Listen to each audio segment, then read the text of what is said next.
더 말할 필요 없죠. 정리 끝나면 나가세요.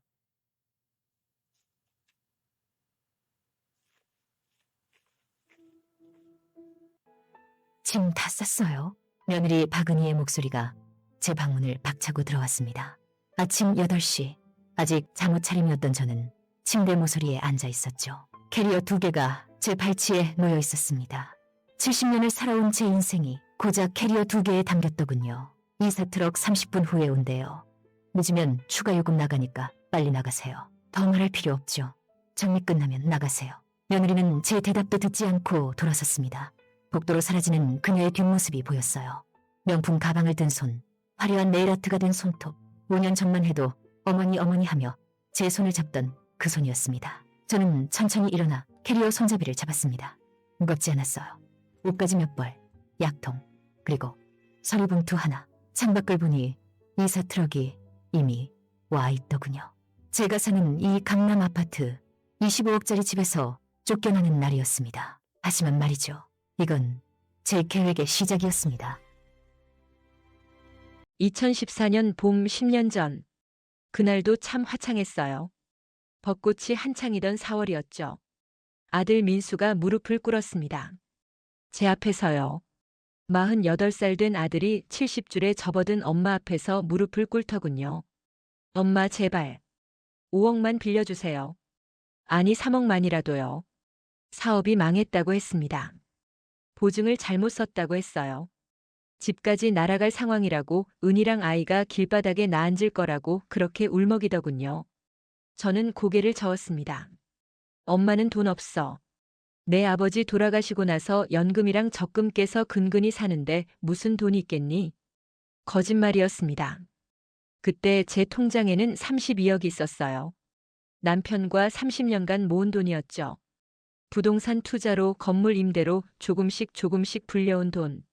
하지만 아들에게는 한 번도 말한 적이 없었습니다. 왜냐고요? 남편이 살아계실 때 말씀하셨거든요. 여보, 자식한테 돈 있다는 거 들키면 안 돼. 그 순간부터 우리는 지갑이 되는 거야. 그래서 저는 초라한 할머니 행세를 했습니다. 옷도 구제시장에서 사입고 외출도 거의 안 하고 통장도 여러 개로 쪼개놨죠. 아들이 혹시라도 눈치챌까 봐요. 결국 빚을 갚아주기로 하는 대신 내가 가진 유일한 재산이라고 알고 있는 지금 살고 있는 아파트에 와서 함께 살도록 해주었습니다. 그렇게 길바닥에 나앉게 생긴 아들 4식구들과 강남의 아파트에서 함께 살게 되었습니다. 며느리 은희는 그때부터 변하기 시작했습니다. 아니, 본색을 드러낸 걸까요? 그전까지 며느리 은희는 나름 효부라고 알려진 아이였습니다. 살갑게 어머니 어머니 하면서요. 식구들에게도 지인들에게도 나름 효부라고 싹싹하다고 이쁨도 받았어요. 그런데 점점 변해갔습니다. 아주 작은 것부터 점점 심해졌지요. 어머님은 돈도 없으시다면서 이 큰 집은 깔고 앉아 계시네요. 처음엔 혼잣말이었어요. 제가 못 들은 척했죠. 그런데 점점 목소리가 커지더군요. 2015년 여름 언어폭력이 시작됐습니다. 사실 어머님은 우리 가족이라고 하기엔 좀 그렇잖아요. 우리랑 평생 살 것도 아니고. 은희가 민수에게 한 말이었습니다. 제가 거실에서 TV를 보고 있는데 부엌에서 들려오더군요. 목소리를 낮췄지만 저는 다 들었어요. 사실 실제 가족은 우리 셋이잖아. 어머님이야 그냥 잠깐 같이 사시는 거지. 민수는 뭐라고 대꾸하지 않았습니다. 침묵이 동이라는 걸 저는 그때 알았죠. 그날부터 저는 녹음을 시작했습니다. 작은 녹음기를 옷주머니에 늘 넣고 다녔어요. 남편 장례식 때 조카가 준 거였는데 혹시 모르니까 항상 가지고 다니세요 했던 물건이었죠. 2020년 겨울 고립이 시작됐습니다. 어머니, 요즘 친구분들 너무 자주 만나시는 거 아니에요? 은희가 제 외출복을 보며 말했습니다. 코로나도 조심해야 하고 어머니 나이에 너무 돌아다니시면 혹시 넘어지시기라도 하면 어떡해요? 우리가 책임져야 하는데. 그렇게 제 외출을 막기 시작했어요. 친구들이 전화하면 어머니 주무세요 하고 끊어버렸죠. 나중엔 아예 제 휴대폰을 가져가더군요. 요금이 아까우니까 제 거 쓰세요 하면서요. 저는 친구들과 연락이 끊겼습니다. 집 밖을 나가는 건 일주일에 한 번 마트 갈 때뿐이었어요. 그마저도 은희가 따라왔죠. 저는 그때도 참았습니다. 아들이 눈치채길 기다렸어요. 제 며느리가 제게 무슨 짓을 하는지 알아채기려. 하지만 민수는 몰랐습니다. 아니, 모른 척했는지도 모르죠. 2021년 가을 경제적 학대가 시작됐습니다. 어머니, 이제 용돈은 제가 드릴게요. 어머니 건망증도 심하시고 혹시 사기라도 당하시면 안 되니까요. 은희가 제 통장을 가져갔습니다. 연금 통장이요. 한 달에 80만 원 나오는 거였는데 은희는 제게 5만 원만 줬어요. 어차피 집에만 계시는데 뭐에 쓰세요? 이걸로 충분하잖아요. 5만 원으로 한 달을 살 수 있을까요? 저는 버스도 못 탔어요. 친구들 만나 커피 한 잔도 못 샀죠. 그런데 그 와중에 은희는 명품백을 샀습니다. 700만 원짜리요. 제 연금으로요. 저는 그때도 참았습니다. 그리고 기록했죠. 통장 내역을 몰래 사진 찍어뒀어요. 2023년 봄 신체적 방치가 시작됐습니다. 제 약통이 바뀌어 있었습니다. 저는 고혈압 약을 먹어요. 매일 아침 한 알씩. 그런데 어느 날 약통을 열었더니 알약 색깔이 다르더군요. 분명 흰색이었는데 노란색이었어요. 처음엔 제가 착각했나 싶었죠. 그런데 약국 영수증을 보니 분명 흰색 약이 맞았어요. 제가 20년간 먹던 약이었거든요. 은희에게 물었습니다. 은희야, 혹시 내 약통 본 적 있니? 아니요, 왜요? 어머니가 잃어버리셨어요? 거짓말이었습니다. 제가 며칠 전 은희가 제 약통을 만지는 걸 봤거든요. 새벽에 화장실 가다가 본 거예요. 거실 소파에 앉아서 제 약통을 열어보고 있더군요. 저는 그 약을 먹지 않았습니다. 몰래 버렸어요. 그리고 약국에 가서 새로 처방받았죠. 은희 몰래요. 그날 밤 저는 결심했습니다. 아들이 눈치채지 못한다면 제가 직접 가르쳐 줘야겠다고. 아들마저 며느리 편을 든다면 이제는 제 방법으로 해야겠다고. 그래서 저는 전화했습니다. 30년 지기 변호사 장민석에게요. 민석아, 나 좀 도와줘. 며느리가 이상해. 그렇게 다시 2024년 5월 캐리어를 끌고 현관문을 나서는 저를 은희는 배웅도 하지 않았어요. 거실에서 TV를 보고 있더군요. 인테리어 프로그램이었죠. 집을 어떻게 꾸밀지 고민하는 모양이었습니다. 제 집을요. 아니, 그녀가 생각하는 자기 집을요. 엘리베이터 안에서 저는 캐리어를 내려다봤습니다. 70년 인생이 고작 이렇게 작은 가방 2개에 담겼더군요. 옷가지 몇 벌, 세면도구, 약통. 그리고 작은 봉투 하나. 그 안에 든 건 종이 몇 장이 전부였어요. 하지만 그 종이들이 앞으로 3개월 뒤 모든 걸 바꿔놓을 거라는 걸 은희는 꿈에도 모를 겁니다. 택시에 올라타며 저는 처음으로 미소를 지었습니다. 기사님이 물었어요. 어디로 모실까요? 서초구 그린힐 실버타운이요. 아, 거기 좋다던데요. 비싸기로 유명하죠? 저는 고개를 끄덕였습니다. 네, 비싸죠. 한 달에 700만 원이래요.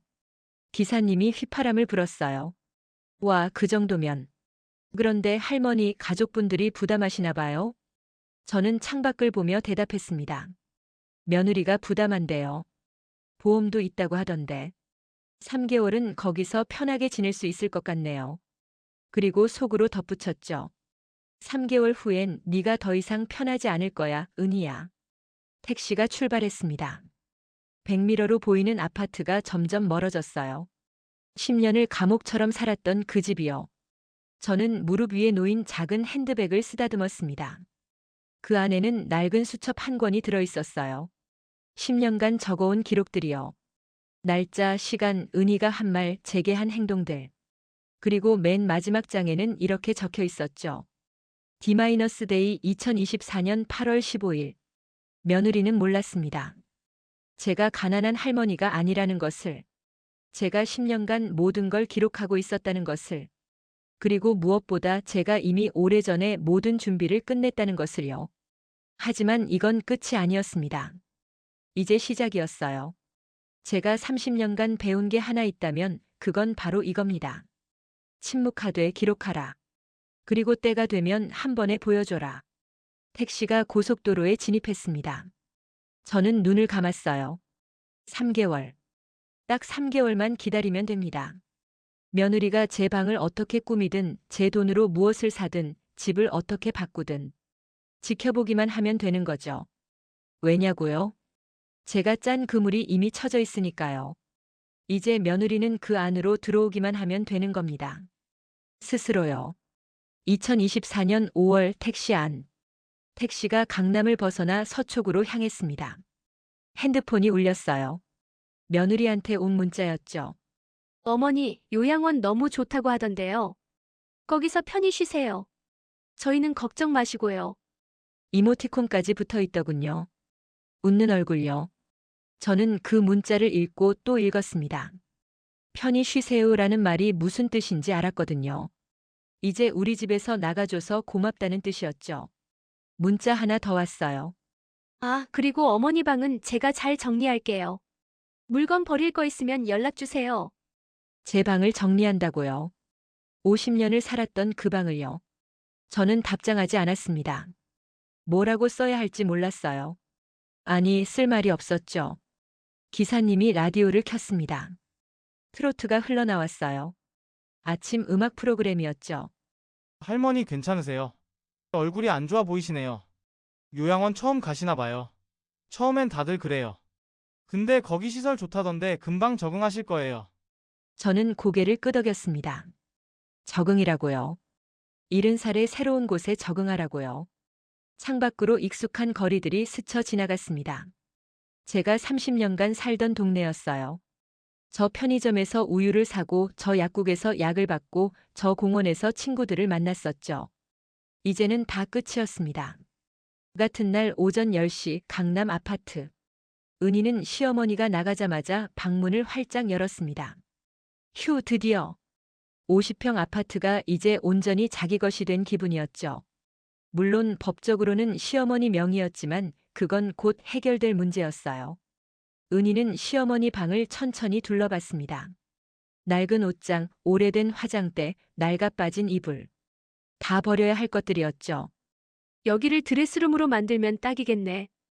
은희는 핸드폰으로 사진을 찍기 시작했습니다. 인테리어 업체에 보낼 거였어요. 벽지도 다 뜯어내고 바닥도 새로 하고 시스템 선반도 설치하고. 계산이 나왔습니다. 대충 2천만 원 정도 들겠더군요. 뭐 어차피 곧 내 집인데. 은희는 거실로 나왔습니다. 소파에 앉아 노트북을 켰어요. 즐겨찾기에 저장해둔 사이트가 있었거든요. 대한민국 법원 인터넷 등기소. 5년 전에도 한번 확인했던 사이트였죠. 그때 확인했을 때 집 주인은 분명 시어머니 정혜숙이었어요. 시세 20억. 지금은 25억까지 올랐다던데요. 5년 전이나 지금이나 똑같겠지. 은희는 등기부를 다시 확인하지 않았습니다. 수수료도 아깝고 어차피 바뀔 리 없다고 생각했거든요. 누가 70살에 집을 팔겠어요? 더군다나 시어머니는 돈도 없는데. 대신 은희는 다른 검색을 했습니다. 성년 후견인 신청 방법. 치매 진단 쉽게 받는 법. 부동산 처분 법적 절차. 5년 전부터 공부해온 내용들이었어요. 은희는 머리가 좋았거든요. 법도 따지고 절차도 따지고 빈틈없이 계획했죠. 3개월. 요양원에서 3개월만 있으면 성년 후견인 신청 자격이 생긴다고 하네요. 법적으로 보호가 필요한 상태를 입증할 수 있거든요. 그리고 시어머니는 이미 건망증이 심했어요. 약도 자주 깜빡하고 같은 말을 반복하고. 치매 진단받기 딱 좋은 상태였죠. 3개월 후면 이 집은 완전히 내 거야. 은희는 미소를 지었습니다. 오후 2시 그린힐 실버타운 도착. 택시가 큰 건물 앞에 섰습니다. 다 왔습니다, 할머니. 저는 창밖을 봤어요. 10층짜리 하얀 건물이 보였습니다. 그린힐 실버타운이라는 금색 간판이 햇빛에 반짝였죠. 20년 만에 다시 보는 건물이었어요. 가슴이 먹먹했습니다. 할머니 괜찮으세요? 내리실래요? 네, 내리겠습니다. 캐리어를 끌고 정문으로 들어갔습니다. 로비가 넓었어요. 대리석 바닥에 큰 샹들리에 가죽 소파. 호텔 같더군요. 어서 오세요. 정혜숙 어르신이시죠? 젊은 여직원이 환하게 웃으며 다가왔습니다.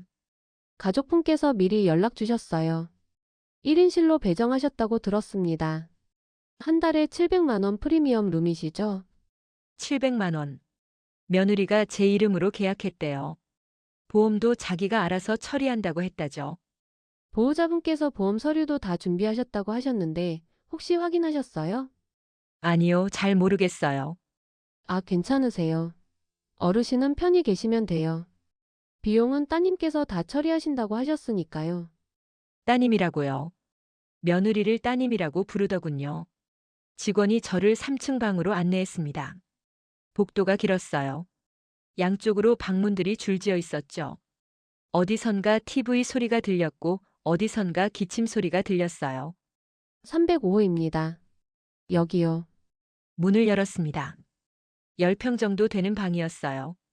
침대 하나, 옷장 하나, 작은 화장실. 창문 밖으로는 주차장이 보였죠. 50평 아파트에서 10평 요양원으로. 어때요? 깨끗하죠? 식사는 하루 3끼 제공되고요. 간식도 나와요. 필요한 거 있으면 언제든지 말씀하세요. 직원은 친절했습니다. 정말로요. 하지만 저는 대답하지 못했어요. 목이 메었거든요. 그럼 편히 쉬세요. 저녁 6시에 식당으로 오시면 돼요. 직원이 나갔습니다. 저는 침대에 앉았습니다. 캐리어를 열지도 못하고 그냥 멍하니 앉아 있었어요. 30년을 모은 돈으로 남편과 함께 산 집에서 며느리한테 쫓겨나 이런 곳에 왔습니다. 아들은 모른다고 했어요. 엄마가 요양원 간다는 것도 며느리가 엄마를 어떻게 대했는지도 눈물이 났습니다. 참으려고 했는데 안 되더군요. 같은 날 저녁 7시 강남 아파트. 은희는 남편 민수와 저녁을 먹고 있었습니다. 어머니 잘 도착하셨대? 거짓말이었어요. 시어머니한테 연락 같은 건 안 했거든요. 그래? 다행이다. 엄마 혼자 계시는 것보다 낫겠지. 거기는 식사도 나오고 간호사도 있고. 민수는 안도하는 표정이었습니다. 은희는 속으로 웃었어요. 남편은 정말 순진했죠. 시어머니가 왜 요양원에 가게 됐는지 진짜 이유를 전혀 몰랐으니까요. 응? 아, 그래도 되려나? 엄마 물건들도 있고. 괜찮아. 어차피 요양원에서 사실 거잖아. 필요한 거 있으면 그때 가져다 드리면 되고. 민수는 고개를 끄덕였습니다. 은희는 핸드폰을 꺼냈어요. 인테리어 업체 연락처를 찾았죠. 내일 업체 부를게. 견적 받아보자. 아, 그리고 여보. 우리 여행 가자. 유럽 어때? 한 2주 정도? 지금? 갑자기? 민수는 잠시 고민하더니 고개를 끄덕였습니다. 그래, 그러자. 오래 쉬지도 못했네. 은희는 미소를 지었습니다. 모든 게 계획대로였어요. 그날 밤 10시 요양원 305호. 저는 잠을 이룰 수 없었습니다. 천장을 보며 누워 있었어요. 복도에서 누군가 기침하는 소리, 간호사들 발자국 소리, 어디선가 들려오는 TV 소리. 집 생각이 났습니다. 제 방 생각이요. 남편과 50년을 함께 잔 그 방이요. 남편이 살아계셨을 때 우리는 가끔 이 동네를 드라이브했어요. 아직 여기가 건물 짓기 전이었을 때요. 여보, 여기 조용하고 좋네. 나중에 우리 늙으면 이런 데서 살까? 남편이 그랬었죠. 창밖을 보며 웃으면서요. 그래요. 좋겠어요. 둘이서 조용히. 그때는 몰랐어요. 그 말이 이렇게 이루어질 줄은요. 남편 없이 혼자요. 쫓겨나서요. 핸드폰을 켰습니다. 손녀 지우한테 메시지를 보냈어요. 지우야, 할머니 잘 도착했어. 걱정 마. 5분 후 답장이 왔습니다. 할머니, 진짜 거기 가신 거예요? 엄마가 할머니 방 다 뜯어고친대요. 할머니 물건들 다 버린대요. 저는 핸드폰을 덮었습니다. 더 이상 보고 싶지 않았어요. 2주 후 5월 말. 은희의 인스타그램 스토리가 올라왔습니다. 샵 인테리어, 샵 새로운 시작, 샵 드레스룸 완성. 사진 속에는 얼마 전까지 오랫동안 내 방이었던 곳이 나왔어요. 하얀 시스템 선반, 명품 가방들, 구두들. 좋아요가 300개 넘게 달렸죠. 와, 대박. 어디 업체 썼어요? 완전 내 스타일. 집 진짜 넓다 유유 부러워요. 은희는 댓글 하나하나에 답을 달았습니다. 손녀 지우는 그 사진을 할머니한테 보냈어요. 저는 침대에 앉아서 그 사진을 봤습니다. 제 방이었던 곳이요. 남편이 돌아가신 날 제가 밤새 울었던 그 방이요. 아들이 어렸을 때 열 재워주던 그 방이요. 이제는 며느리 옷걸이가 걸린 드레스룸이 됐더군요. 할머니, 지우가 전화로 울먹였어요. 괜찮아, 지우야. 할머니는 괜찮아. 하지만 괜찮지 않았습니다. 6월 중순 한 달째. 은희는 유럽 여행을 다녀왔습니다. 2주 동안 프랑스, 이탈리아, 스위스를 돌았죠. 호텔도 5성급, 식사도 미슐랭. 총 1,500만 원이 들었어요. 여보, 진짜 잘 쉬다 왔다. 민수도 만족스러워했습니다. 10년 만에 제대로 된 휴가였거든요. 어머니 안부는 어때? 아, 요양원 직원한테 들었는데 잘 지내신대. 식사도 잘 드시고. 거짓말이었어요. 은희는 요양원에 한 번도 연락하지 않았거든요. 저는 그 한 달 동안 하루도 편한 날이 없었습니다. 밥은 나왔지만 목으로 안 넘어갔어요. 다른 어르신들은 식당에서 떠들며 드셨지만 저는 방에서 혼자 먹었죠. 체중이 5kg 빠졌습니다. 간호사가 걱정했어요. 어르신, 괜찮으세요? 가족분들한테 연락해 볼까요? 아니요, 괜찮습니다. 가족이라고요. 저한테 가족이 어디 있나요? 7월 말 2달째. 은희는 집 리모델링을 시작했습니다. 여보, 거실벽 하나 허물면 훨씬 넓어 보일 것 같아. 응? 괜찮으려나? 괜찮아. 어차피 나중에 우리 집이잖아. 민수는 또 고개를 끄덕였습니다. 공사가 시작됐어요. 벽을 허물고 대리석을 깔고 시스템 에어컨을 달고 총 5천만 원이 들었습니다. 은희는 친구들을 집들이에 초대했어요. 와, 진짜 멋있다. 완전 내 집 같네. 그러게. 완전 호텔 같아. 은희는 샴페인을 따르며 웃었습니다. 이제 진짜 내 집처럼 살 거야. 그날 저녁 지우가 또 사진을 보냈습니다. 공사 중인 거실 사진이었어요. 저는 그 사진을 오래 봤습니다. 남편이 직접 고른 벽지였어요. 연한 베이지색이었죠. 여보, 이 색 따뜻하고 좋지 않소? 하던 그 목소리가 들리는 것 같았어요. 이제 그 벽은 없었습니다. 8월 초 3개월째. 요양원 식당에서 다른 어르신이 말을 걸었습니다. 혜숙 씨, 가족분들 안 오시네요? 석 달 됐는데. 우리 아들은 일주일에 한 번씩은 와요. 손주들도 데려오고. 좋으시겠어요? 혜숙 씨는 외로우시겠어요? 전화라도 하세요. 저는 고개를 끄덕였습니다. 하지만 전화할 사람이 없었어요. 아들은 며느리 말만 믿고 며느리는 저를 죽은 사람 취급했죠. 지우만 일주일에 한 번 왔어요. 엄마 몰래요. 할머니 괜찮으세요? 그래, 지우야. 할머니는 괜찮아. 하지만 지우는 알았어요. 할머니가 괜찮지 않다는 걸요. 할머니, 아빠한테 말할까요? 엄마가 할머니한테 어떻게 했는지. 아니야. 아직은 안 돼. 왜요? 할머니가 너무 힘들어 보이는데. 저는 지우 손을 꼭 잡았습니다. 조금만 더 기다리자. 할머니를 믿어줘. 네, 할머니. 지우는 울먹였지만 참았어요. 착한 아이죠. 8월 15일 D-데이. 우편이 왔습니다.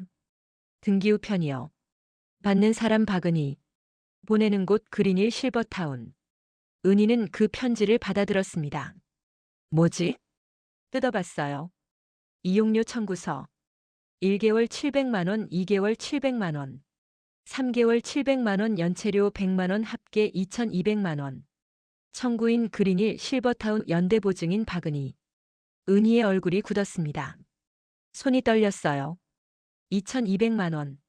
보험으로 다 처리된다고 생각했는데. 은희는 급하게 보험사에 전화했습니다. 여보세요? 정혜숙 명의 실손보험건인데요. 요양원비 청구하려고. 아, 네. 고객님 성함이요? 박은희요. 잠시만요. 아, 고객님. 그 보험은 작년 9월에 해지되었습니다. 네. 작년 9월 15일자로 계약자 정혜숙 님께서 직접 해지하셨어요. 그럴 리가. 전화를 끊었습니다. 은희는 종이를 다시 봤어요. 2,200만 원.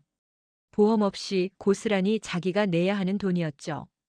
그때 은희는 깨달았습니다. 뭔가 잘못됐다고. 뭔가 놓친 게 있다고. 하지만 뭘 놓쳤는지는 몰랐어요. 며느리는 아직 몰랐습니다. 이게 시작일 뿐이라는 걸요. 8월 25일 일요일 오후. 민수는 혼자 차를 몰고 요양원으로 향했습니다. 은희는 집에 있었어요. 민수가 혼자 가겠다고 했거든요. 3개월 만에 엄마를 만나러 가는 길이었습니다. 차 안은 조용했어요. 라디오도 켜지 않았죠. 민수는 생각했습니다. 은희가 한 말들이요. 시어머니가 이상해요. 요양원에 보내야 할 것 같아요. 어머니 혼자는 위험해요. 전문가들이 돌봐야 해요. 우리가 모시기엔 너무 힘들어요. 그때는 다 맞는 말 같았어요. 엄마가 나이 드셨으니 요양원이 더 나을 거라고 생각했죠. 하지만 지금 생각하니 이상했습니다. 엄마는 건강했거든요. 치매도 없었고 혼자 다닐 수도 있었고. 그런데 왜 갑자기 요양원이었을까요? 내가 바보였구나. 민수는 핸들을 꽉 쥐었습니다. 오후 3시 요양원 305호. 노크 소리가 들렸습니다. 어머니 저예요, 민수. 저는 책을 덮었습니다. 들어와. 문이 열렸어요. 아들이 들어왔습니다. 3개월 만이었죠. 민수는 제 얼굴을 보더니 멈칫했습니다. 어머니, 왜 그러니? 얼굴이 많이 야위셨어요. 저는 거울을 본 지 오래였어요. 하지만 안다는 건 알았죠. 제가 많이 변했다는 걸요. 앉아라. 민수가 의자에 앉았습니다. 침묵이 흘렀어요. 한참 후에 민수가 입을 열었습니다. 어머니 제가 몰랐습니다. 뭘? 은희가 어머니한테 어떻게 했는지. 집이 어머니 거였는데 제가 세입자였다는 것도. 저는 아들을 봤습니다. 10년 전보다 훨씬 늙어 보였어요. 알았으면 뭐가 달라졌을까? 죄송합니다. 사과는 됐어. 그것보다 저는 서랍을 열었습니다. 작은 USB를 꺼냈어요. 이거 가져가. 이게 뭔데요? 들어보면 알아. 민수가 USB를 받았습니다. 어머니 이게 10년이야. 10년간 녹음한 거야. 민수의 손이 떨렸습니다. 은희가 나한테 한 말들, 내가 없을 때 한 말들. 다 들어봐. 어머니. 그리고 나서 결정해. 내가 어떻게 할지. 저는 창밖을 봤습니다. 나는 내가 눈뜨길 10년 기다렸어. 이제는 내가 직접 들을 차례야. 민수는 한참을 말없이 앉아 있었습니다. 그러다 일어섰어요. 들어보겠습니다. 민수가 문 쪽으로 걸어갔습니다. 그러다 멈춰 섰어요. 어머니, 왜? 정말 죄송합니다. 저는 대답하지 않았습니다. 문이 닫혔습니다. 저는 혼자 남았어요. 가슴이 아팠습니다. 아들에게 그 파일을 들려줘야 한다는 게요. 하지만 이건 해야 하는 일이었습니다. 8월 26일 밤 11시 강남 아파트 서재. 민수는 서재에 혼자 앉아 있었습니다. 노트북에 USB를 꽂았어요. 파일이 열렸습니다. 폴더가 수십 개 있었어요. 2015년, 2016년, 2017년, 2024년. 민수는 가장 오래된 파일을 눌렀습니다. 2015년 7월 3일. 재생 버튼을 눌렀어요. 처음엔 아무 소리도 안 들렸습니다. 그러다 은희 목소리가 들렸죠. 시어머니는 가족 아니잖아요. 민수는 숨이 멎었습니다. 가족은 우리 셋이잖아. 시어머니는 그냥 같이 사는 사람이지. 침묵. 여보, 대답 좀 해봐요. 내 말이 틀렸어요? 그래 뭐. 내 말도 일리는 있네. 그건 자기 목소리였습니다. 민수는 손으로 입을 막았어요. 다음 파일을 열었습니다. 2016년 3월 11일. 민수와 지우가 외출한 날이었나 봅니다. 어머니, 또 친구 만나셨어요? 응, 잠깐 나갔다 왔어. 나갔다 왔어요? 제가 허락했어요? 허락? 당연하죠. 혹시 넘어지시거나 사고라도 나면 저희가 책임져야 하잖아요. 앞으로는 저한테 먼저 말씀하세요. 그리고 친구분들이랑 뭐 하셨는데요? 또 돈 쓰셨어요? 어머니, 돈 어디서 나는지 아세요? 미안하다. 미안하다고 되는 게 아니잖아요. 어머니 용돈도 제가 드리는 건데. 아, 정말. 민수는 멈췄습니다. 허락이라고요? 엄마가 친구 만나는데 허락을 받아야 했다고요? 다음 파일. 2016년 10월 5일. 어머니 앞에서는 말 못하겠지만 진짜 답답해. 뭐가? 당신 말이야. 사업 망친 지가 언제인데 아직도 취직을 못해. 미안해. 나도 노력 중이야. 노력? 노력으로 안 되는 게 능력인 거지. 당신 때문에 내가 얼마나 고생하는지 알아? 시어머니한테 얹혀서는 게 자랑이에요? 창피하지도 않아. 미안해. 미안하다는 말 그만해요. 진짜 답답해서. 민수는 멈췄습니다. 이건 자기한테 한 말이었습니다. 엄마가 들을 수 있는 거리에서요. 다음 파일. 2017년 9월 5일. 어머니, 밥 차렸으니까 드세요. 고맙다. 아, 그리고 김치 좀 담가주세요. 이번 주 안으로요. 내가? 당연하죠. 어머니 아들이 고정된 수입이 없잖아요. 그래서 생활비가 많은 것도 아니고요. 덕분에 저도 바쁘니까 그 정도는 도와주실 수 있잖아요. 그때도 안 도와주셨고, 생활비를 주시는 것도 아니고. 아, 그리고 낮에 집에만 계시지 말고 청소 좀 해주세요. 거실 먼지 쌓였던데. 제가 일하느라 바쁘잖아요. 노인네가 되면 눈치가 없어진다더니만 혼잣말처럼 하지만 들리라는 듯한 목소리. 민수는 파일을 멈추고 숨을 골랐습니다. 손이 떨렸습니다. 다음 파일. 2018년 4월 22일. 지우야, 이리 와봐. 네, 엄마. 할머니 방에서 이상한 냄새 안 나? 네? 냄새 나잖아. 할머니가 씻을 생각을 안 하시나 봐. 나이 드시니까. 그리고 말이야, 할머니가 자꾸 같은 말 반복하시지. 그거 치매 초기 증상이래. 조심해야 해. 할머니 괜찮으신 것 같은데. 지우야, 넌 어려서 몰라. 어른들은 다 알아. 할머니 이제 많이 늙으셨어. 민수는 눈을 질끈 감았습니다. 지우한테까지요? 손녀한테까지 그런 말을요? 다음 파일. 2018년 11월 2일. 배경 소리로 보아 은희가 전화 중인 것 같았어요. 언니, 진짜 힘들어 죽겠어.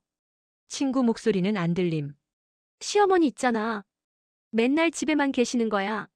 나 숨 막혀. 뭐? 효부라고? 미쳤어? 나 효부 아니거든. 그냥 참는 거지. 근데 말이야, 시어머니가 진짜 이상해. 아니 이렇게 번듯한 집이 있는데 꼭 쥐고 우리 망할 때 도와주지도 않고. 그렇게 자기 생각만 해서 그런가. 명도 참 기셔. 민수는 노트북을 움켜쥐었습니다. 다음 파일. 2019년 7월 18일. 어머니 외출하시게요? 응. 병원 좀. 병원이요? 어디 아프세요? 무릎이 좀. 무릎이요? 괜찮으실 것 같은데요. 그냥 파스 붙이세요. 나이 드시면 다 그래요. 다른 집 어른들도 다 파스 붙이시고 그러시는데요, 뭘. 유나는 혼잣말 같지만 다 들리라는 듯한 소리. 민수는 눈물이 났습니다. 엄마가 아프다고 했는데 은희가 병원도 못 가게 했다고요? 다음 파일. 2019년 12월 3일. 엄마가 거실에 있고 은희가 민수한테 얘기하는 소리였습니다. 여보, 언제까지 이렇게 살 거예요? 당신 말이에요. 벌써 5년 넘었잖아요. 사업 망한 지. 노력으로 안 되는 게 능력이라니까요. 당신 나이가 몇인데 아직도 이래요? 내가 이게 무슨 고생이에요, 진짜. 무능력한 남편에 돈도 없는 시어머니까지. 은희야, 엄마 들으시면. 들으시면 어때요? 사실이잖아요. 이 집도 어머니 거고 우린 얹혀 사는 거잖아요. 민수는 파일을 멈췄습니다. 무능력한 남편이라고요. 내가 무슨 고생이라고요. 엄마가 듣고 있는데요. 다음 파일. 2020년 4월 3일. 또 은혜 전화 통화 소리였습니다. 진짜 짜증나. 시어머니 때문에 미치겠어. 뭐? 그냥 모시라고? 야, 너는 시어머니 없어서 좋겠다. 나는 맨날 눈치 보여. 아니, 있는 게 아니라 없는 것처럼 있어. 공기처럼. 알겠어? 그래서 더 거슬리는 거야. 요양원 보낼 방법 없을까? 치매도 아닌데 어떻게 보내지? 에휴. 민수는 파일을 멈췄습니다. 공기처럼 있으라고요? 엄마한테요? 다음 파일. 2020년 8월 16일. 지우야, 이리 와. 할머니가 또 밥 남기셨어. 맞지? 나이 들면 저래. 입맛도 없고 먹는 것도 줄고. 그러다 돌아가시는 거야. 엄마 그런 말 하지 마. 왜? 사실이잖아. 할머니 나이가 벌써 70인데. 오래 못 사셔. 지우야, 엄마가 할머니 돌보느라 얼마나 힘든지 알아? 방도 하나를 차지하고 계시니까. 내 방도 작은 방이잖아. 할머니 방을 드레스룸으로 하면 좀 더 넓게 살 텐데. 가족은 가족끼리 살아야지. 넓게. 알았지? 민수는 주먹으로 책상을 쳤습니다. 다음 파일. 2021년 6월 9일. 어머니, 왜 또 밖에 나가셨어요? 마트 좀. 마트요? 제가 장 보는데 왜 나가세요? 그냥 바람 좀 쐬려고. 바람요? 베란다 있잖아요. 거기서 쐬세요. 어머니, 요즘 밖에 너무 자주 나가시는 것 같아요. 코로나도 조심해야 하고 어머니 나이에 너무 돌아다니시면 안 돼요. 집에 계세요. 사망가 하셔서 좋겠어요. 역시 들리라는 혼잣말. 아, 그리고 용돈은 이번 달부터 줄일게요. 어차피 나가시지도 않으니까 필요 없잖아요. 민수는 주먹을 쥐었습니다. 집에만 있으라고요? 다음 파일. 2021년 11월 30일. 민수와 은희가 대화하는 소리였습니다. 여보, 나 이번에 면접 봤어. 또요? 됐어요? 떨어졌어. 아, 진짜. 당신은 왜 맨날 떨어져요? 그럼 그렇지, 기대한 내가 바보지. 미안해. 미안하다고 되는 게 아니잖아요. 당신 나이 50인데 언제까지 백수로 살 거예요? 어머니 집에 빌 붙어서 사는 것도 창피한데 당신까지 이러면 나보고 어떡하라고요? 은희야, 목소리 좀. 목소리는 왜요? 들으시면 어때요? 어차피 어머니도 아시잖아요. 당신 무능하다는 거. 민수는 파일을 멈췄습니다. 그날의 민망함이 생각나면서 어머니가 듣고 계셨다는 게 더 속상했으니까요. 다음 파일. 2022년 3월 15일. 아니, 어머니. 제가 분명히 집에 계시라고 부탁드렸잖아요. 미안해, 잠깐 나갔다가. 잠깐이요? 2시간이나 안 계셨어요. 제가 얼마나 걱정했는데. 아니, 시간 가는 줄도 모르시는 거예요? 나이 드시면 치매 온다고 하잖아요. 치매가 오신 것도 아니고 역시 들리라는 혼잣말. 멀쩡하세요? 깜빡깜빡 하시면서요? 해유 진짜. 이러다 요양원 가시겠어요. 민수는 파일을 계속 들었습니다. 다음 파일. 2022년 9월 27일. 지우야, 할머니가 뭐라고 하시던. 할머니 말씀 너무 진지하게 듣지 마. 나이 드신 분들은 옛날 얘기만 하시잖아. 그리고 할머니가 뭐 주신다고 해도 받지 마. 어차피 어머니 돈 없으시니까 휴지 같은 거 주실 건데. 왜?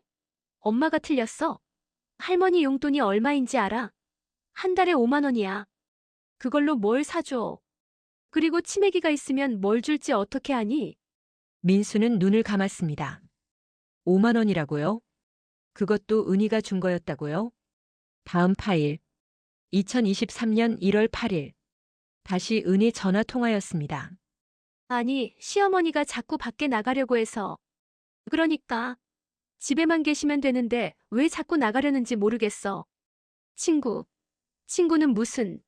나이 들면 혼자 사는 거지. 몇 명 살아있는 것 같지도 않더니만. 노인네 명줄은 길어. 약은 내가 챙겨줘. 근데 말이야, 요즘 약값이 너무 비싸. 비싼 거로 바꿔볼까? 괜찮겠지 뭐.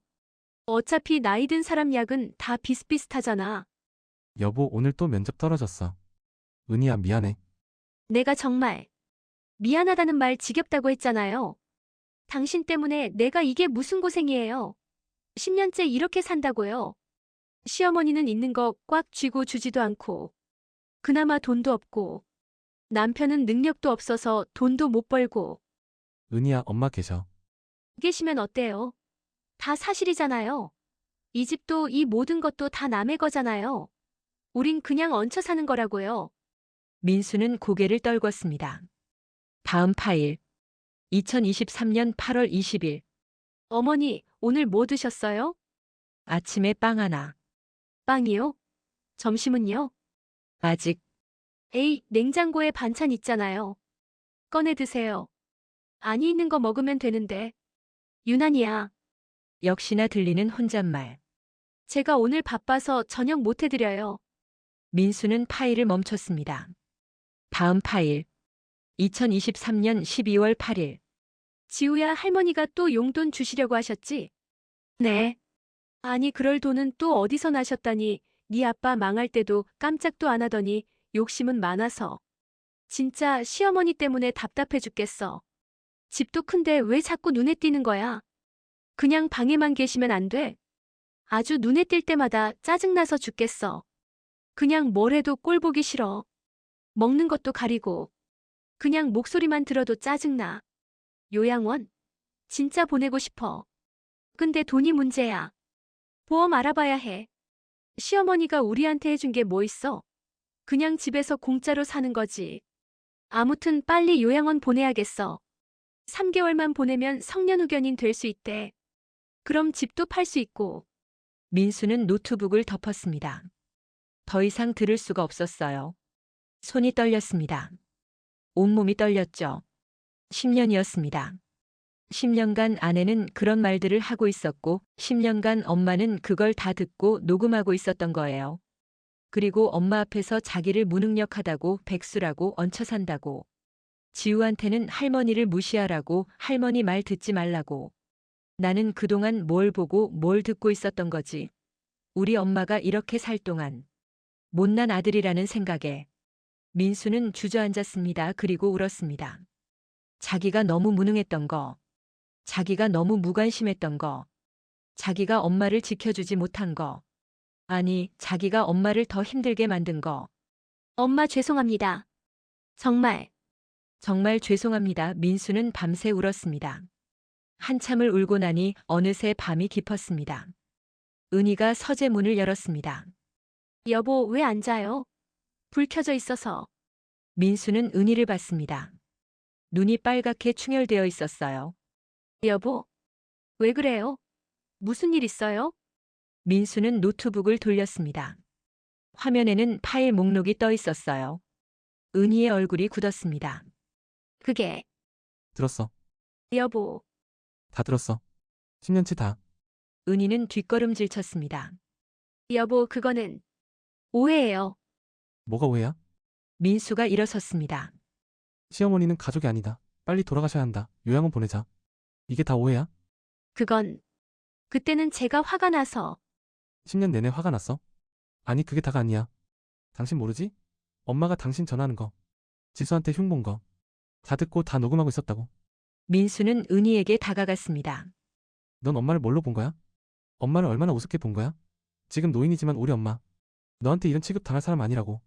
한때 사회생활하면서 이 돈 아버지랑 같이 일군 사람이라고. 여보, 진정해요. 진정하라고. 민수가 소리쳤습니다.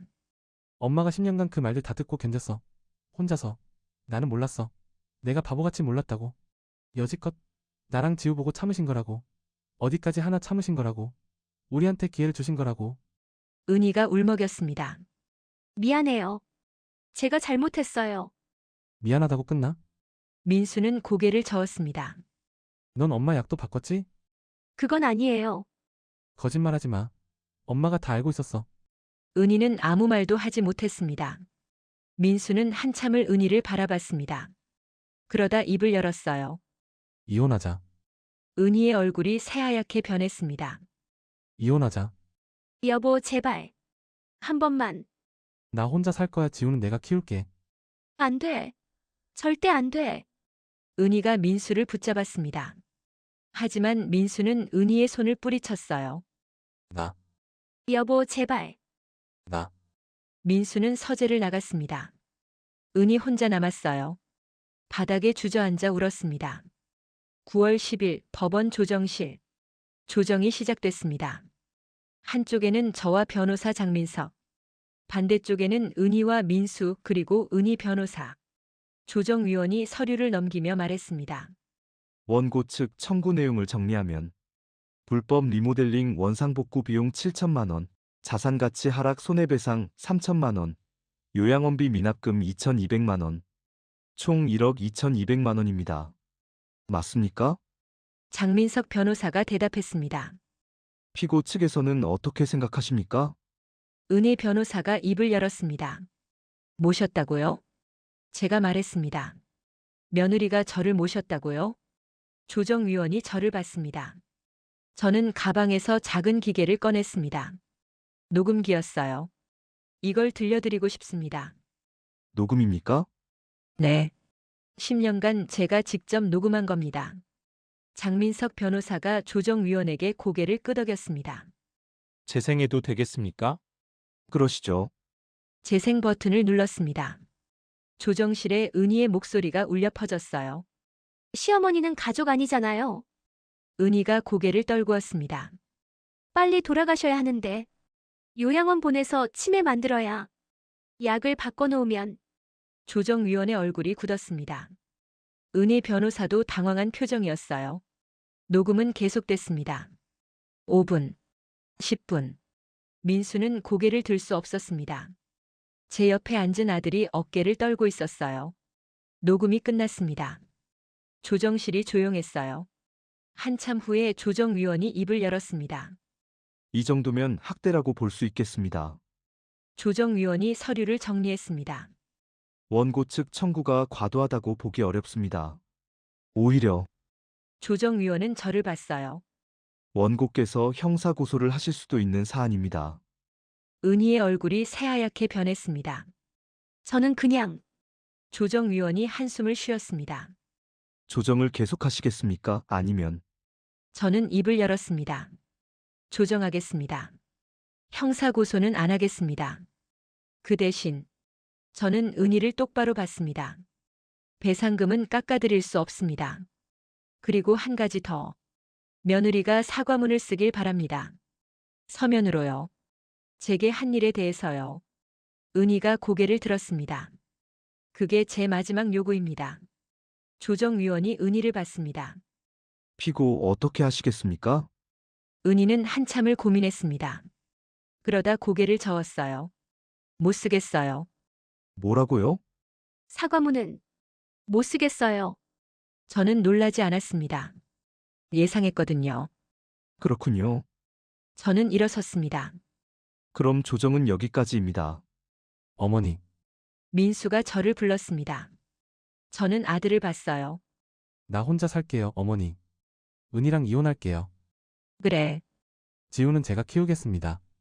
알았다. 저는 조정실을 나왔습니다.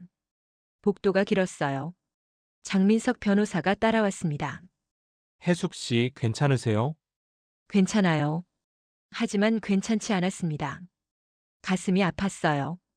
이렇게까지 해야 했나 싶었죠. 하지만 이건 해야 하는 일이었습니다. 9월 15일 퇴거일. 이사 트럭이 왔습니다. 은희가 짐을 싸고 있었어요. 많지 않았습니다. 옷가지 몇 개, 개인 물건들. 명품백들은 다 팔았어요. 배상금 마련하려고요. 하지만 7천만 원은 턱없이 부족했습니다. 결국 은희 친정에서 돈을 빌렸죠. 엄마, 나 이제 어떡해. 은희는 어머니한테 전화로 울었어요. 일단 집에 와. 엄마가 방 하나 줄게. 그런데 올해는 안 돼. 은희는 본가로 돌아가게 됐습니다. 45살에요. 민수는 거실에 서서 지켜봤습니다. 은희는 캐리어를 끌고 현관으로 향했습니다. 민수는 혼자 남았어요. 텅 빈 집이었습니다. 같은 날 저녁 요양원 305호. 저는 짐을 쌌습니다. 3개월 만이에요. 많지 않았어요. 왔을 때와 똑같이 캐리어 2개뿐이었죠. 직원이 왔습니다. 어르신, 퇴소하신다고요? 갑자기 왜요? 집에 가려고요. 아, 가족분들이 데리러 오시나 봐요? 네, 손녀가 와요. 그렇군요.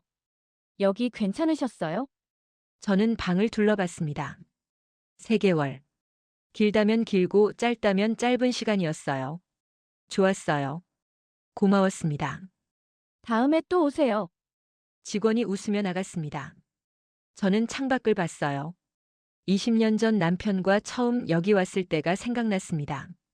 남편이 웃으며 말했었죠. 저는 이렇게 왔습니다. 손님이 아니라 주인으로요. 하지만 동시에 쫓겨난 사람으로요. 복잡한 심정이었어요. 노크 소리가 들렸습니다. 할머니, 지우였습니다. 문을 열자 지우가 안겼어요. 할머니 드디어 집에 가시는 거예요? 그래. 너무 좋아요. 지우는 웃고 있었지만 저는 웃을 수 없었습니다. 아직 끝이 아니었거든요. 아직 아들에게 해줄 말이 남아 있었어요. 9월 20일 강남 아파트. 집에 돌아왔습니다. 현관문을 열었어요. 낯설었습니다. 제 집인데 낯설더군요. 거실이 달라져 있었어요. 벽이 없어졌고 바닥이 바뀌었고 민수가 나왔습니다. 어머니 오셨어요. 그래. 짐은 제가 들어드릴게요. 민수가 캐리어를 들었습니다. 저는 거실을 천천히 걸었어요. 50년을 살았던 집이었는데 이제는 낯선 호텔 같았습니다. 민수야. 네, 어머니. 앉자. 민수와 마주 앉았습니다. 한참 침묵이 흘렀어요. 어머니 제가 너한테 할 말이 있어. 저는 숨을 깊이 들이쉬었습니다. 10년 전 말이야. 네. 내가 사업 망하고 5억이 필요하다고 했을 때 민수의 얼굴이 굳었습니다. 엄마가 돈 없다고 했지? 네. 거짓말이었어. 저는 아들을 똑바로 봤습니다. 엄마는 돈이 있었어. 그때 통장에 32억이 있었어. 민수는 숨이 멎었습니다. 그리고 내 빚 5억. 엄마가 대신 갚아줬어. 채권자 명의로. 어머니. 너는 끝까지 몰랐지. 누가 내 빚을 갚아줬는지. 민수의 눈에서 눈물이 흘러내렸습니다. 어머니 왜 숨겼냐고? 저는 한숨을 쉬었습니다. 내 아버지가 그러셨어. 자식한테 돈 있다는 걸 들키면 안 된다고. 그 순간부터 우리는 지갑이 된다고. 그래서 엄마는 가난한 척했어. 10년 동안. 민수는 얼굴을 감쌌습니다. 그런데 말이야. 저는 창밖을 봤어요. 은희는 알고 있었어. 5년 전부터. 뭘요? 내가 돈 있다는 거. 집 주인이라는 거. 등기부를 확인했더라고. 민수가 고개를 들었습니다. 그래서 엄마를 요양원에 보내려고 한 거야. 성년 후견인 되려고. 하지만 엄마도 알고 있었지. 그래서 2년 전에 집을 지우한테 넘겼어. 저는 아들을 봤습니다. 민수야. 엄마가 이렇게까지 한 건 말이야. 내가 눈을 떴으면 해서였어. 어머니. 10년간 기다렸어. 내가 알아채길. 은희가 엄마한테 어떻게 하는지. 저는 눈물을 닦았습니다. 하지만 너는 끝까지 몰랐어. 그래서 엄마가 직접 보여줘야 했어. 민수는 일어나서 제 앞에 무릎을 꿇었습니다. 어머니 죄송합니다. 정말 죄송합니다. 일어나. 민수가 일어섰습니다. 저도 일어섰어요. 이제 다시 시작하자. 너랑 지우랑 셋이서. 네, 어머니. 그리고 말이야. 다시는 엄마를 의심하지 마. 알았지? 민수가 고개를 끄덕였습니다. 저는 아들을 안았습니다. 10년 만이었어요. 제대로 된 포옹이요. 2025년 3월 6개월 후. 봄이 왔습니다. 집 앞 벚꽃이 피었어요. 작년 이맘때와 똑같이요. 하지만 모든 게 달랐습니다. 저는 아침 7시에 일어나 거실로 나왔습니다. 주방에서 민수가 아침을 준비하고 있었어요. 어머니 안녕히 주무셨어요? 오늘 뭐 드실래요? 된장찌개 끓일까요? 그래, 좋지. 민수가 부엌에서 요리하는 모습이 낯설었습니다. 10년 전에는 은희가 했던 일이었거든요. 하지만 지금은 민수가 했어요. 서툴렀지만 정성스러웠죠. 할머니, 지우가 방에서 나왔습니다. 교복을 입고 있었어요. 학교 가니? 네, 오늘 시험이에요. 그래, 잘 보고 와. 지우가 제 볼에 뽀뽀했습니다. 할머니 저녁에 뭐 먹을래요? 제가 오는 길에 케이크 사올게요. 케이크는 왜? 오늘 할머니 집 돌아오신 지 6개월이잖아요. 저는 웃었습니다. 6개월. 정말 6개월이 지났더군요. 오전 10시 민수의 카페. 민수는 작은 카페를 열었습니다. 집 근처에 있는 10평짜리 가게였어요. 블루밍 커피라는 이름이었죠. 지우가 지은 이름이었습니다. 아빠 할머니랑 새로 시작하는 거니까 피어난다는 의미로. 민수는 매일 아침 6시에 일어나 카페 문을 열었습니다. 손님은 많지 않았어요. 하지만 조금씩 늘고 있었죠. 사장님, 오늘도 아메리카노 하나요. 단골 손님이 들어왔습니다. 네, 금방 만들어 드릴게요. 민수는 커피를 내리며 생각했습니다. 10년 전 사업 실패 후 처음으로 다시 시작한 일이었어요. 어머니가 5천만 원을 지원해 주셨습니다. 민수야, 이번엔 내가 하고 싶은 거 해. 엄마는 믿어. 내가 잘할 거라고. 민수는 그 돈으로 카페를 열었습니다. 그리고 매일, 정말 매일 열심히 일했어요. 빚을 갚기 위해서가 아니라 어머니한테 제대로 된 아들이 되기 위해서요. 정호, 은희의 현재. 은희는 원룸에 살고 있었습니다. 강남에서 1시간 거리에 있는 작은 방이었어요. 7평. 부엌도 화장실도 다 방 안에 있는 그런 집이었죠. 은희는 침대에 누워 천장을 봤습니다. 핸드폰 알람이 울렸어요. 오후 2시 편의점 알바. 은희는 일어났습니다. 거울을 봤어요. 45살. 10년 전보다 훨씬 늙어 보였습니다. 명품 가방은 다 팔았어요. 옷도 다 팔았죠. 배상금 7천만 원을 내느라 친정에서 빌린 돈도 아직 못 갚았습니다. 그래서 은희는 편의점에서 일했어요. 하루 8시간씩요. 지우 생각이 났습니다. 이혼 후 딸은 민수가 키우기로 했어요. 은희는 면접권도 제한됐죠. 한 달에 한 번 2시간만 만날 수 있었습니다. 그마저도 지우가 원하지 않으면 안 됐어요. 은희는 침대에서 일어나 옷을 갈아입었습니다. 편의점 유니폼이었죠. 거울 옆에 편지 한 장이 붙어 있었습니다. 그린힐 실버타운 이용료 청구서 2,200만 원. 아직도 다 못 갚았어요. 매달 50만 원씩 나눠서 갚고 있었죠. 은희는 편지를 보며 생각했습니다. 내가 뭘 잘못한 거지? 시어머니가 너무한 거 아니야? 하지만 깊은 곳에서는 알고 있었습니다. 자기가 잘못했다는 걸요. 오후 3시 해숙과 장민석 변호사. 저는 변호사 사무실에 있었습니다. 30년 지기 친구 장민석과 차를 마시고 있었어요.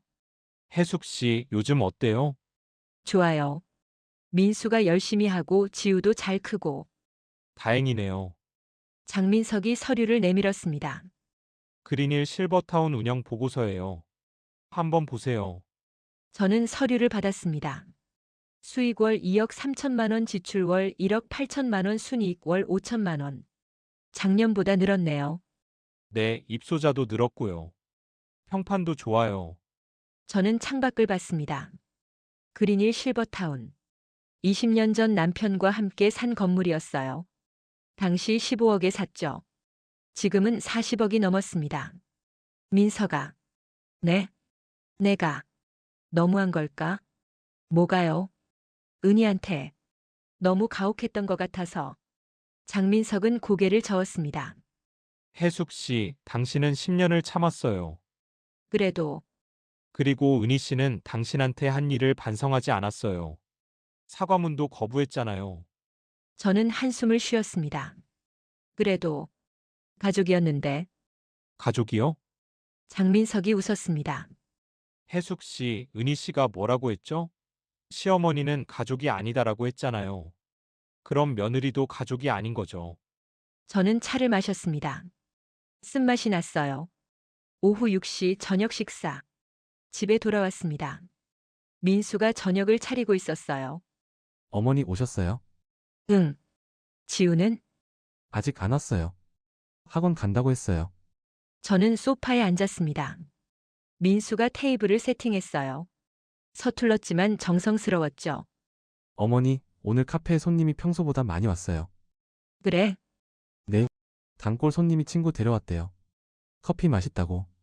민수가 웃었습니다. 정말 오랜만에 보는 아들의 웃음이었어요. 잘하고 있구나. 네, 어머니 덕분이에요. 내가 열심히 한 거지. 민수가 국을 떴습니다. 어머니 제가요. 왜? 정말 죄송해요. 10년 동안. 그만해. 저는 민수를 봤습니다. 이제 그만하자. 과거는 과거야. 네. 우리 이제 앞만 보고 살자. 민수가 고개를 끄덕였습니다. 그때 현관문이 열렸어요. 할머니, 아빠, 지우였습니다. 케이크 샀어요. 오늘 할머니 집 돌아오신 지 6개월이잖아요. 지우가 케이크 박스를 들어 올렸습니다. 작은 케이크였어요. 하지만 예뻤죠. 지우야 고마워. 할머니 촛불 켤까요? 그래. 지우가 촛불을 켰습니다. 하나만요. 할머니 소원 빌어요. 저는 눈을 감았습니다. 소원이라고요. 뭘 빌까요? 우리 셋이 계속 건강하게 지내면 좋겠다. 촛불을 껐습니다. 민수와 지우가 박수쳤어요. 저는 웃었습니다. 이게 가족이구나. 이게 진짜 가족이구나. 3월 20일 요양원 재방문. 할머니 오늘 어디 가요?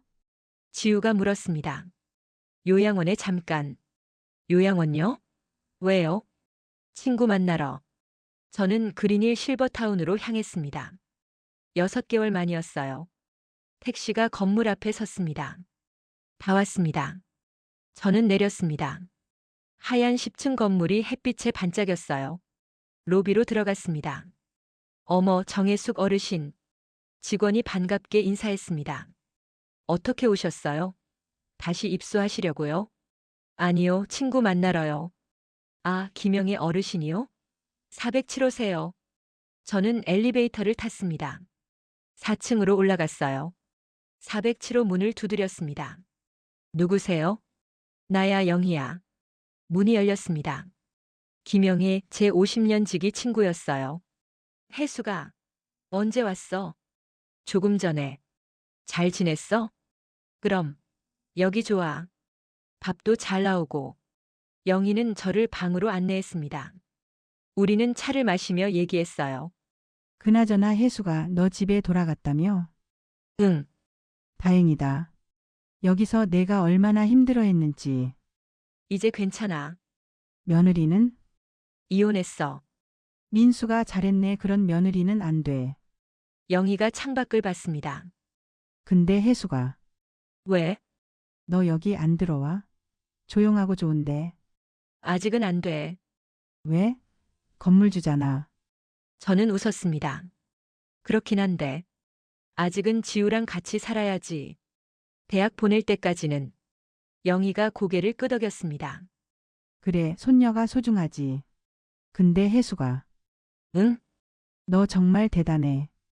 20년 전에 여기 샀을 때만 해도 황무지였잖아. 남편이 좋다고 했어. 여기 조용하고 공기 좋다고. 지금 보면 남편이 해안이 있었네. 15억이 40억 됐잖아. 저는 창밖을 봤습니다. 남편과 처음 이 동네를 드라이브했을 때가 생각났어요. 여보, 여기서 나중에 우리 같이 살까? 남편이 웃으며 말했었죠. 저는 이렇게 왔었습니다. 3달간요. 하지만 이제는 손님이 아니라 주인으로 당당히 올 수 있게 됐어요. 오후 로비에서 저는 영희와 헤어지고 로비로 내려왔습니다. 상담실에 들렀어요. 어르신 무슨 일이세요? 박은혜 씨 요양원비 납부 현황 좀 볼 수 있을까요? 아, 네. 잠시만요. 직원이 컴퓨터를 확인했습니다. 박은희 씨. 현재까지 1,200만 원 납부하셨네요. 잔액 1,000만 원 남았고요. 매달 얼마씩 내시나요? 50만 원씩이요. 2년 더 내셔야 해요. 저는 고개를 끄덕였습니다. 알겠습니다. 어르신 혹시 면제해 주시려고요? 아니요. 저는 로비를 나왔습니다. 택시를 탔어요. 기사님이 물었습니다. 어디로 모실까요? 강남으로요. 택시가 출발했습니다. 저는 창밖을 봤어요. 은혜 생각이 났습니다. 2년 더 50만 원씩 내야 한다는 거. 한 달 50만 원이면 편의점에서 일주일은 일해야 하는 돈이겠죠. 가슴이 아팠습니다. 하지만 이건 은희가 선택한 길이었어요. 사과하지 않은 것도 가족을 버린 것도 탐욕을 부린 것도 모두 은희의 선택이었습니다. 집에 도착했습니다. 민수와 지우가 거실에서 TV를 보고 있었어요. 어머니 오셨어요? 친구분 만났어요? 응, 잘 계시더라. 저는 소파에 앉았습니다. TV에서는 드라마가 나오고 있었어요. 가족 드라마였죠. 할머니 배고프시면 라면 끓여드릴까요? 아니야, 괜찮아. 저는 지우 손을 잡았습니다. 지우야, 네, 할머니? 우리 집 말이야. 2년 전에 할머니가 지우한테 줬잖아. 네. 그거 아직 비밀이지?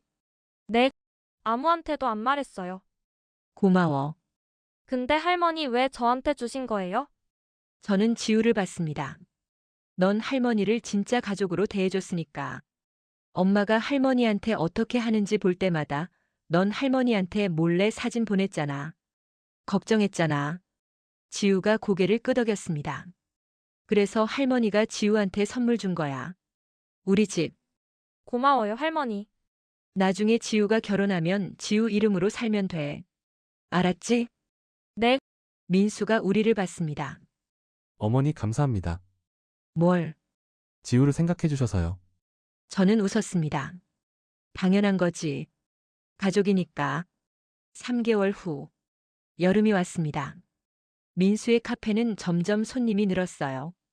동네 단골들이 생겼고 리뷰도 좋았죠. 사장님, 커피 정말 맛있어요. 감사합니다. 민수는 매일 웃었습니다. 집에서도 웃었고 카페에서도 웃었어요. 지우는 학교에서 상을 받았습니다. 모범 학생상이었죠. 할머니, 제가 상 받았어요. 그래? 우리 지우 대단한데? 할머니 덕분이에요. 내가 뭘 했다고? 할머니가 계셔서요, 제가 힘이 나요. 저는 지우를 안았습니다. 이런 게 가족이구나. 서로 힘이 되어주는 게 가족이구나. 어느 날 은희의 편지. 우편이 왔습니다. 보내는 사람 박은희. 저는 편지를 뜯었어요. 어머니께 오랜만에 편지 씁니다. 제가 정말 죄송했습니다. 10년간 어머니한테 한 일들, 지금 생각하면 제 정신이 아니었던 것 같아요. 변명하고 싶지 않습니다. 다만 정말로 죄송하다는 말씀 드리고 싶었어요. 저는 지금 원룸에 살고 있습니다. 편의점에서 일하고 빚을 갚으며 살고 있어요. 지우는 한 달에 한 번 만났었는데 이제는 안 만나고 싶다고 하더군요. 제가 그럴 자격이 없으니까요. 어머니, 저는 너무 늦게 깨달았습니다. 가족이 무엇인지, 어머니가 얼마나 소중한 분이셨는지. 이제는 다 잃고 나서야 알았어요.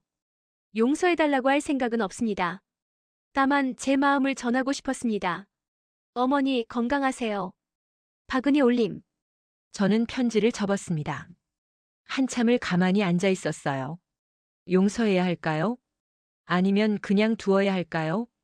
잘 모르겠더군요. 하지만 한 가지는 확실했어요. 은희가 깨달았다는 거. 그것만으로도 충분했습니다. 2025년 9월 1년 후. 가을이 왔습니다. 저는 지우와 함께 요양원을 다시 방문했습니다. 영희를 만나러요. 할머니, 영희 할머니 잘 계세요? 응, 잘 계시지. 우리는 407호로 갔습니다. 영희가 반갑게 맞아줬어요. 혜수가. 지우도 왔네.